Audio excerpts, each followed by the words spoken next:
Warga panik, truk pembawa sound system terbakar, video viral ingatkan kejadian bongkar pagar jembatan. Sebuah video kejadian truk pembawa sound system terbakar viral di media sosial. Peristiwa itu membuat warga menonton karnaval panik. Di sisi lain, kejadian itu membuat warganet tampak puas. Sejumlah warganet mengaitkan dengan kejadian truk sound system membongkar pembatas jalan yang beberapa waktu viral. Video truk pembawa sound system terbakar itu viral dibagikan akun Instagram @memomedsos pada Minggu 9 September 2023. Dalam video tersebut memperlihatkan kerumunan warga. Rupanya warga tersebut panik melihat truk pengangkut sound system terbakar. Terlihat di antara sound system tersebut keluar kepulan asap yang tebal membumbung tinggi.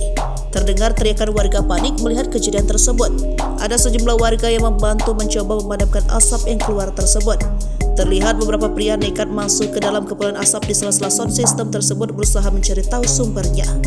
Dalam keterangan disebutkan peristiwa itu terjadi saat warga menonton karnaval di Mangaran, Acung, Jember pada Sabtu, 11 September 2023.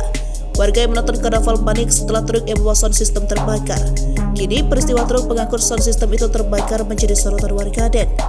Tak sedikit warganet justru memberikan komentar cemoohan atas kejadian tersebut. Sejumlah warganet mengaitkan kejadian tersebut karena azab telah menzalimi warga yang keberatan. Berikut beragam komentar warganet.